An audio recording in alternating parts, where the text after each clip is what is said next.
Hi everyone, my name is Jennifer. My channel here is Khaki and Bloom. If you've watched some of my videos before, I usually do watercolor tutorials, but today I just got back from home. Home for me is France, but I live in Canada, and I just got back from home and I bought quite a few things for my art practice, and I thought I would share them with you today. So I'm gonna start with this little art palette that I actually got for my birthday. It comes in a cute little box like this, with the packaging looking like this, and it's from a brand called Rico Design, which I hadn't heard about before. If you have and you have any experience with it, let me know in the comments, but I was really interested in trying it out. This one is called the Earthy Colors box, and I like the box as well because I thought it would be a good box to kind of travel with, and I'll show you what it looks like inside. Bear with me here. So this is what it looks like inside. A lot of different colors, and I like that it has sort of extra room here so that I can add in some of my favorite colors if I feel like some of them are missing. But I did really like the packaging, and the store clerk told me that this was a very good brand to try. So let me give that a try, and in a later video perhaps I'll tell you what I think.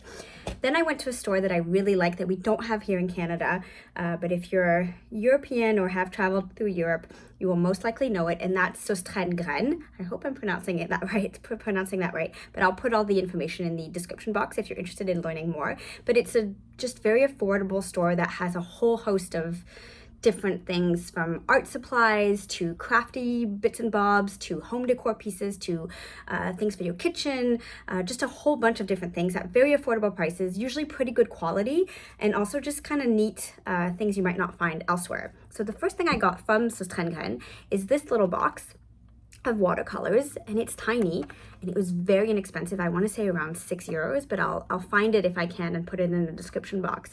And I just really liked the array of colors here. I don't think I'll be using the little brush. I think that's a little cheeky. It's a very, very small brush to be painting with, but nonetheless the box is really nice, and it looks like this. So that was my second item from the same store, from Sostrene Grene. I got this little stamp. I really like the design on this one. If you see, it's just a leaf design, and it was very inexpensive, and I thought that I could use it when I do some stationery. I thought it could look really nice, so I did want to try that. From the same store again, I got these little boxes, these little kind of plastic boxes, baskets, whatever you want to call them, in a nice mustardy color. And the reason why I got these, so they come like this. You might have seen them. A bunch of different brands usually do them. You know, they look like this, and then you kind of do this and pop them in place. If I can do it here on camera with you guys. There you go. You pop them in place, and they look like that. And they're quite small, and they stack. And I thought these would be good because I'm planning on doing a few kind of artisan markets to sell some of my art and display it. And I thought this would be a good use for that. So if you look at some of my designs, so for example, this is one of my cards. I thought it would look nice put in like this with a bunch of different cards, kind of makes them sit up straight. And I thought it would look nice on a table at a market. So that's why I got those. So not directly related to art, but still in the art kind of realm. So those are them.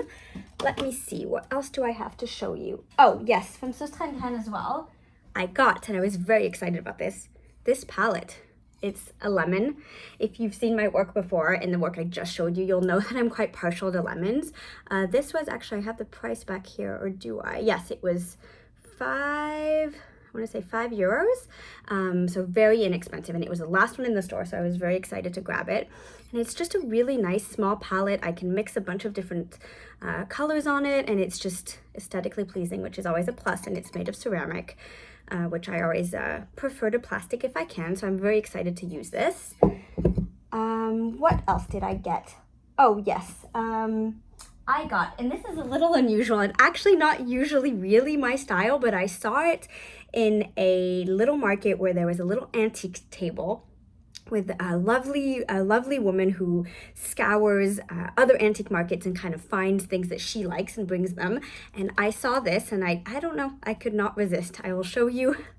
It's a tiny little ceramic hen, or I guess it's a rooster, and it looks like this. It's beautifully painted. It says it's painted by hand in Italy, and it's meant to have sort of syrup in it or milk or that sort of thing, a liquid that you can pour, and you see there's a little hole here in the beak to kind of pour things out. But I actually thought that I might use it, I'll show you, to put paintbrushes in. I thought that that would look really nice in my studio, so that's why I got it, and I'm very excited to use it. So that was a great find. And then let me see, oh, I got these little watercolor paper, this watercolor paper here, and I liked it because it's a very small format, so I thought it's not something that I usually use or have handy, so I thought it could be really nice. It's 100% cotton from the brand that I can never pronounce, but I'll try. Hahnemuhle, did I say that right? I'll put the information in the description box. It's cold pressed. It has a really nice kind of grain to it, which I really like for my watercolor paper. I actually bought one of these for a friend as well, and I'm hoping she likes it. And I think it'll just be really nice. I thought even maybe for the holidays to do a few different little holiday scenes on this paper would be really nice. I just really liked the format. So that's that. And then I think, let me see here, do I have anything else to show you? Oh, I do actually. I have this sketchbook, which is actually a repeat buy. My sister-in-law had gifted me this for, I want to say for my birthday last year, and she saw that I really liked it and purchased it for me again, and it is really nice. The paper's lovely. It's from Amazon, which usually don't really like to shop there if I don't have to, truth be told, but I wasn't able to find it anywhere else, or at least she wasn't able to, and I looked and couldn't either. So I'll put a link to it, but I actually think it is really good quality. It's nice and simple. The design is just white on the outside. It has these little cute detailed kind of brass sides here, and it opens like this. The format is kind of nice too. It's a square. And the paper's just really lovely. I think maybe I can show you because I have my last one that she had gotten me, and I can show you. Let me see, what can I show you? I had actually almost finished it, and I just think the paper is really lovely, and you can open these up and just take out the pages as you need. It lays nice and flat while you're painting, which is always a plus. And the paper, as I said, is just really nice. It's just really, really pretty. So that was a repeat purchase. And then, oh, the last thing I'm going to show you is this book by Harriet de Winton, which I'm sure if you're interested in watercolor, you will know all about her work. Her work is beautiful. Her tutorials are amazing. I really enjoy her work. This book is actually in French, so translated. I probably would have gotten it in English, but I got it as a gift, and you know what, obviously French is my first language, so you know, I'm happy to have it in French, but it is originally in English. And it just shows you a whole bunch of different ways to paint flowers. And you know what, you can, you know, even if you paint flowers a lot, which I do, it's always really nice to see someone else's method and how they do it. So I'm actually really looking forward to trying this out and seeing what I think. If you look here, for example, let's see, the dahlias, they all have kind of step-by-step images where they show you kind of what it looks like with the watercolor as you go through.